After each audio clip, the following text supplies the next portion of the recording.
Þá ætlum við að fara inn í menningarhúsið Hof en þar helgina ætlar Sinfóníuhljómsveit Norðurlands að taka ávaxtakörfuna og skilaboðaskjóðuna ásamt fullt af flottu fólki. Það stendur ýmislegt til hér í menningarhúsinu Hofi bara í allan vetur en á sunnudaginn hvað að gerast hjá okkur?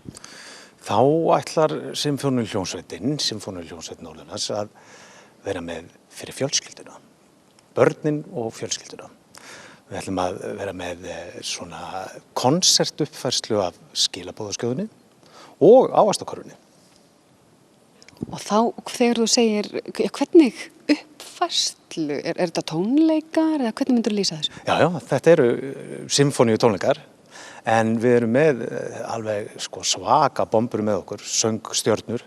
Stefán Karl og Selmu Björns og Sigríði Thorlacius og Eyþór Inga sem að syngja, skipta með þessu öllum hlutverkum í þessum söngleikjum sem við sömdum Jóhann og ég. Jóhann samdi náttúrulega skilaboðaskjóðuna með Þorvaldi Þorsteins. Og þú ávaxtakörfuna?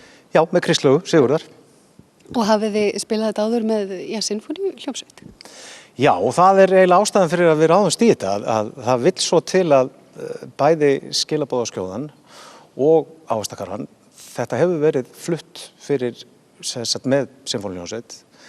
Ég gerði svítu upp úr ávaxtakörfunni 2007 og Jóhann, þú var það ekki bara fyrra? Já, það var fyrir 2 árum. Þá útsetti ég þetta skilaboðaskjóð tónlistina fyrir Sinfóníuhljómsveit Íslands og það var flutt á 2 tónleikum í Hörpu fyrir akkúrat 2 árum.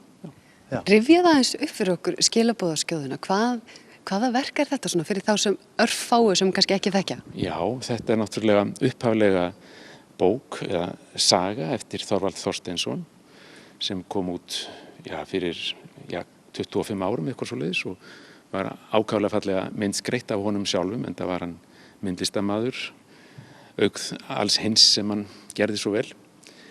Og nokkrum árum seinna þá færði hann þetta í leikritsbúning og ég var fenginn til að semja tónlistina og úr því varð söngleikur sem var frumsýndur fyrir 22 árum í Þjóðleikhúsinu og svo aftur fyrir einhverjum 8 árum endurfluttur þá og síðan fór þetta sem sagt á svið í Eldborg sem svona tónleikaefni fyrir 2 árum. Hvernig það fyrir tónskáld að koma að svona verkefni og sjá þetta síðan flutt með Sinfóníuhljómsveit og núna til Akureyrar? Hvaða áhrif hefur það á þig? Það alveg bara stórkostlegt, mjög skemmtilegt og gaman að heyra þessa tónlist í svona stærri búningi. Í leikhúsinu var bara 7 manna hljómsveit sem spilaði en nú þetta 40 eða 50 manna hljómsveit og barnakór og 50 kvikindi að spila. 50 kvikindi að spila. Barnakór og 4 einsöngvarar. Þannig að þetta algjör upplifun. Það stúlknakór Akureyrarkirkju sem ætlar að aðstoða okkur með skilaboðaskjóðuna. Og við litum við á æfingu þar í gær. Kannski ættum að skipta aðeins þangað yfir og sjá hvað þær voru að gera þannig við höldum áfram. Já, ég var ekki þar, ég vil sjá það.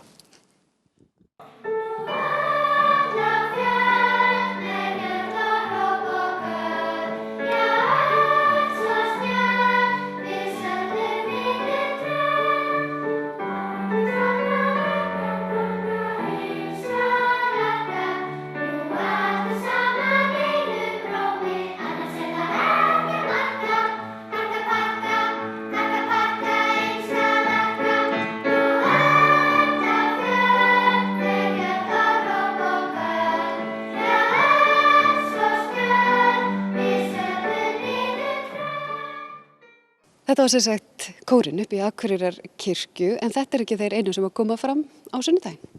Nei, við fáum hjálp. Ég vil koma einu af því að við vorum að tala skilaboðaskjóðuna að á þessum tónleikum verður Jóhann stjórnandi á tónleikunum og í raunverulega þá að debutera með Sinfóníuhljómsveit Norðurlands sem hljómsveitarstjóri. Og ég heyrið á þér að þér finnst það ekki leiðilegt. Nei, við erum rosalega, þetta mikill fengur fyrir okkur fyrir norðan að hann komi og hljómsveitin afar spennt að njóta hans krafta. Hvernig líst þið nú á bandið? Alveg ljómandi vel, ég bara brenn í skinninu að fá að hitta fólkið núna í dag og mér líst ákaflega vel á mannskapinn, þetta alveg úrvalsfólk sýnist mér allt saman.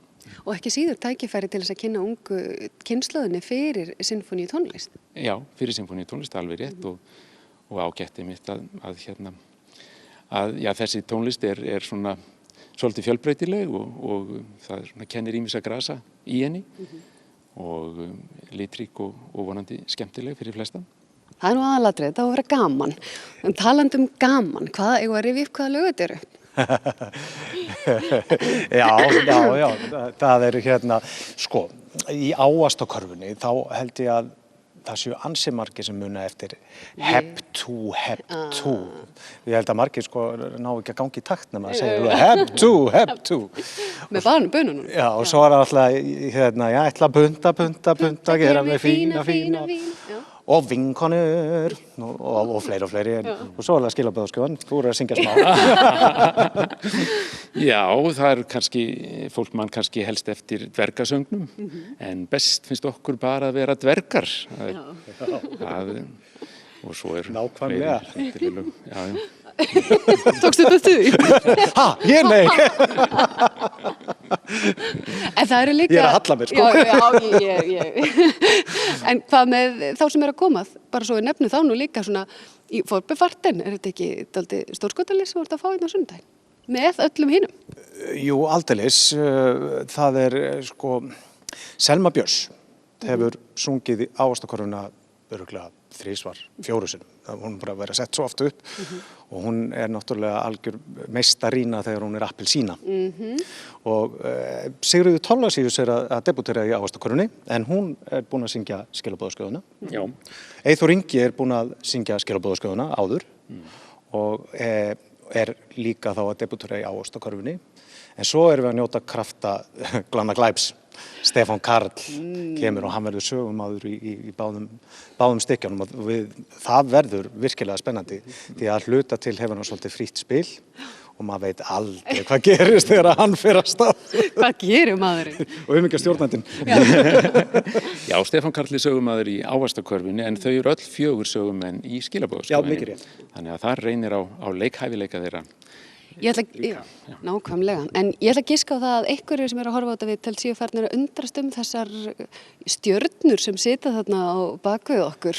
Já. Eigum við að fara að útskýra hverju þetta eru eiginlega? Sko málið er að eins og þú komst að áðan þá markmiðið með þessu að hluta til er að kynna sinfóníska tónlist fyrir krökkunum í gegnum lög sem þau þekkja áður en þá líka að starfa með unga fólkinu.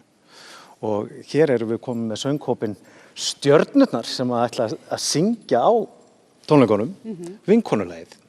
En þær eru svolítið frægar á Akureyri vegna þess að þær sigruðu Akureyri gott talent í vor. Með 2 tíum? Já. Eigum við ekki þá bara að fara að segja þetta gott, hvetja fólk til þess að koma á sunnudaginn og kannski getum við platað ykkur til þess að gera eitthvað skemmtilegt í lokin? Já. Kannski syngja lagið sem þau unnuð Akureyri gott talent. Hljómar vel, komið ykkur fyrir.